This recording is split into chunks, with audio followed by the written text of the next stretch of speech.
My name is Kathrin Machinek.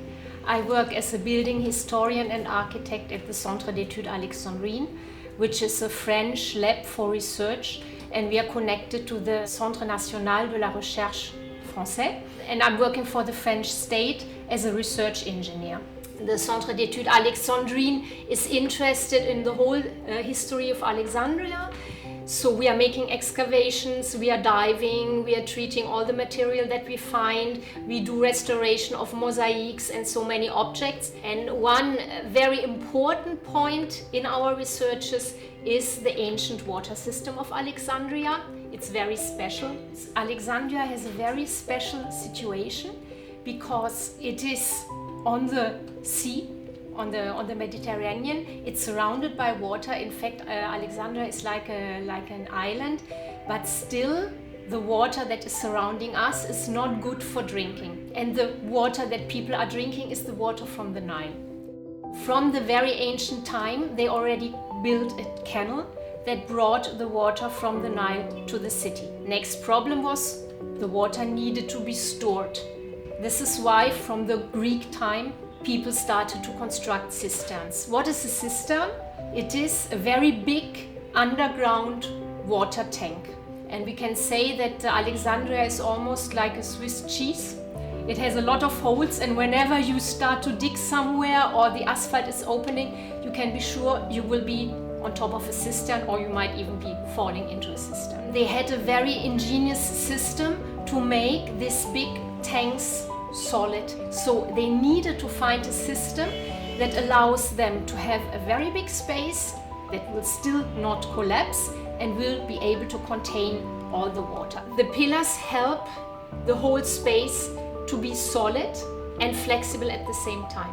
Because in Alexandria we are on a ground that very often there are some earthquakes, so of course buildings will collapse. They didn't want the cisterns to collapse. So this is why the pillars, they support the roof, and at the same time it makes a very flexible system inside with the pillars and arches that can move and take the movements of an earthquake and not to collapse. They collected pillars in the ruins of the ancient Alexandria, and they constructed something that resembles to an underground cathedral. Very beautiful, and you find yourself like in a forest of pillars. And of course, there was a system to bring the water up. It's called the sakya. And in the ancient times, there was a man, usually, that would walk around in the city, called the sa'a, and he would go and distribute, and people would go and fill their own pots. At the end of the 19th century, Alexandria started to abandon the system. A water company was founded that still exists until today. Not so many people know about the existence of the cisterns. And we as a research center, one of our aims and projects is to find out how many can be still located in modern Alexandria. So with the help of ancient archives, drawings, all kind of maps of Alexandria, we managed to locate 144 cisterns. We know in the 19th century 700 cisterns for sure they were registered, but in the previous times there was even more. The cisterns that can be visited today, one of them is in the Kathrin citadel. It's open for visitors, but it's a small one. If you want to see a bigger one, which is really beautiful, you go to Shalalat Gardens. There you will find the El Nabi cistern.